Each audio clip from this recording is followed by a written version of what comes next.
Pois bem, senhoras, pois bem, senhores, é um prazerzaço estar ao lado de vocês mais uma vez para continuarmos a análise dos elementos do fato típico, especificamente neste momento o nexo causal, a segunda teoria inerente ao nexo causal, que é a causalidade adequada.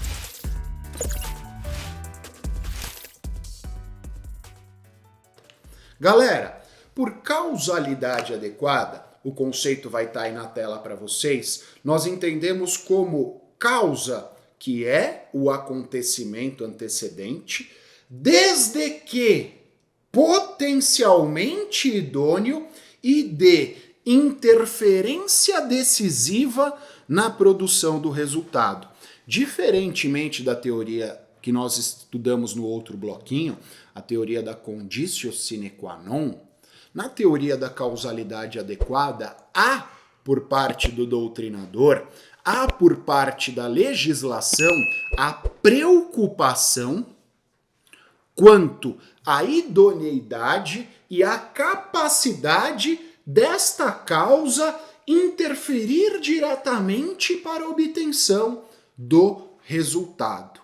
Ou seja, ela tem, como o próprio nome nos diz e como foi dito a vocês e ponderado no material, uma interferência decisiva, uma interferência contundente para a obtenção do resultado. Então, quando nós analisamos essa teoria, nós temos a conduta, ação ou omissão, e uma interferência decisiva para a obtenção do resultado. Há uma adequação desta causa entre conduta e resultado e a capacidade dela de nos conduzir a este resultado. Acácio,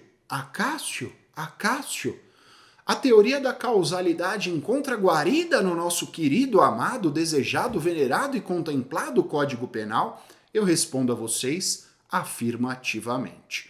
O artigo 13, parágrafo 1º do Código Penal, nos diz o seguinte: a superveniência de causa relativamente independente exclui a imputação quando, por si só, produziu o resultado.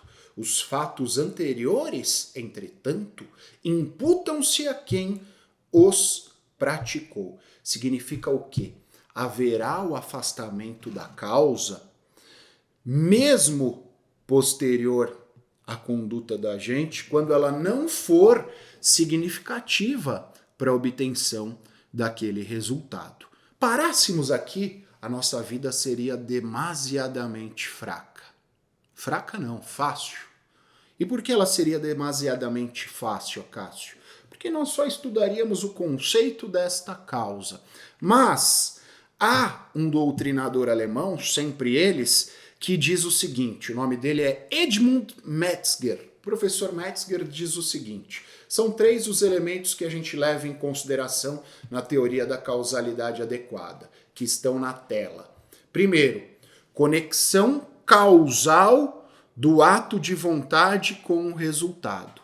Conexão causal do ato de vontade com o resultado. Segundo, relevância jurídica desta conexão.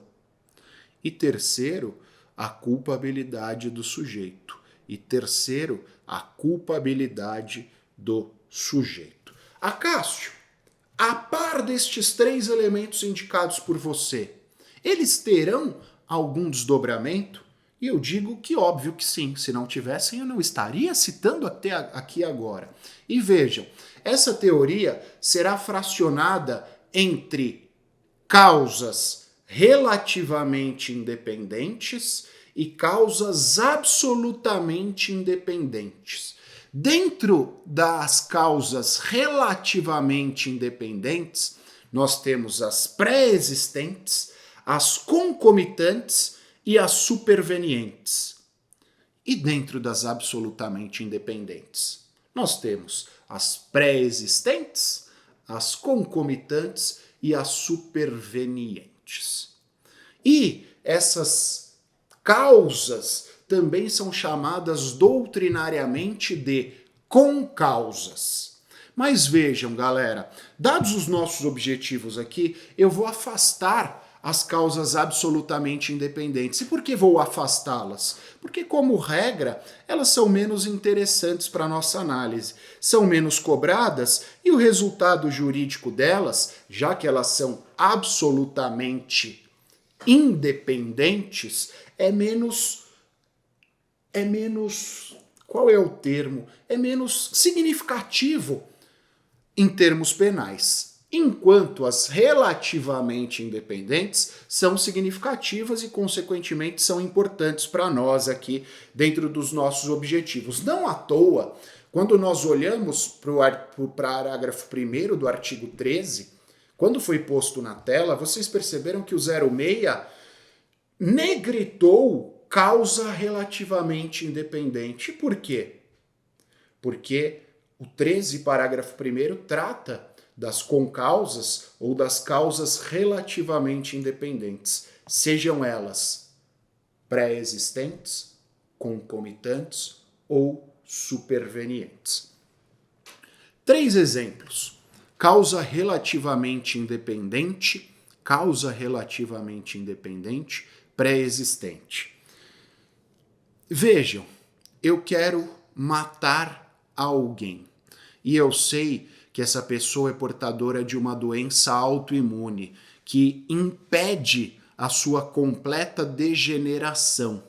Então, a pessoa tem uma doença nos glóbulos sanguíneos, eu sei disso. Eu quero matar essa pessoa, eu miro, mas eu miro com total displicência. E por quê? Eu sei que se eu acertar um balaço no meio da testa dela, ou se eu acertar um balaço de raspão na orelha dela por conta desta doença pré-existente, ela virá a óbito do mesmo jeito. Então eu, com total displicência, atiro, a minha bala faz um furo na orelha dela. Por conta deste furo, ela começa a sangrar, ela não tem a capacidade de recompor os glóbulos sanguíneos, ela vem a óbito em virtude disso. É uma concausa relativamente independente, pré-existente. Antes do disparo efetuado por mim, ela já era portadora dessa doença. Concausa relativamente independente, concomitante. Com causa relativamente independente, concomitante. Eu pretendo matar essa pessoa e eu pretendo atirar nela com uma bazuca. Estamos os dois dentro de um galpão velho, apodrecido. No momento em que eu puxo o gatilho da bazuca, eu sei que o estrondo da bazuca fará com que o teto caia também. Então eu puxo o telhado e a bala da bazuca, que é um míssil, sei lá, não sou especialista em arma, mas considerem o que vocês quiserem aí, esse projétil, atingem concomitantemente aquela pessoa. Vejam que, com causas concomitantes relativamente independentes, uma vez que há um vínculo entre elas. Não fosse o balaço, não cairia o teto. E, em terceiro lugar, com causas relativamente independentes, supervenientes. É o exemplo mais tradicional que nós temos. Por quê? É aquele exemplo da ambulância.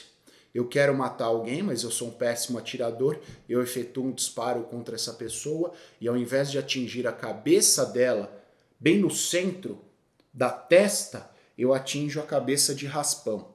A bala passa de raspão, ela começa a sangrar, ela é atendida por uma ambulância.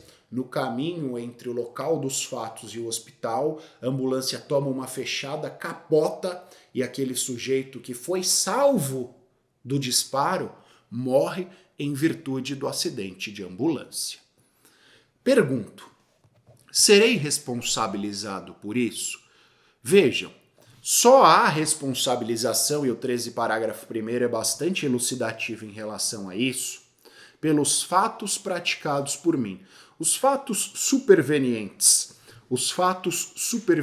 por mais que estejam vinculados, se eu não dei causa direta à ocorrência do resultado destes, se eu não dei causa direta à ocorrência do resultado destes, não serão imputados a mim. Então a mim será imputado o quê? A tentativa de homicídio. É óbvio que se eu corri atrás da ambulância, atirei no pneu da ambulância, atirei no motorista, eu vou ser responsabilizado por isso também. Mas quando nós fracionamos o exemplo naquela hipótese que eu mencionei a vocês, aí, galera, aí a gente para e eu serei responsabilizado pela tentativa.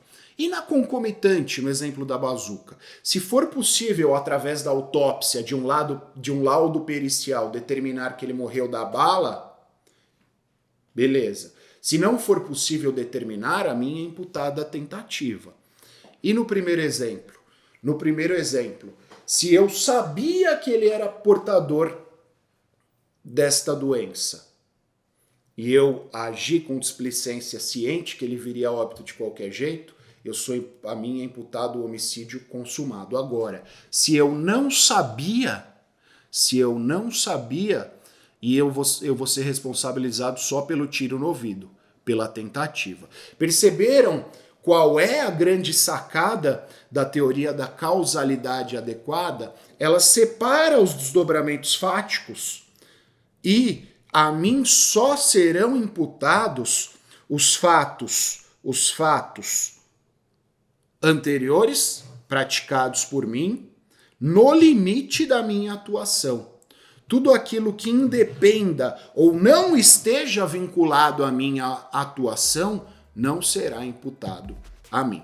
Tranquilo, galera? Então, teoria da causalidade adequada, causas relativamente independentes, pré-existentes, concomitantes e supervenientes. Falta uma última teoria inerente ao nexo causal, que é a teoria da imputação objetiva, que será estudada em outro bloco. Espero vocês lá. Valeu, abraços, tchau!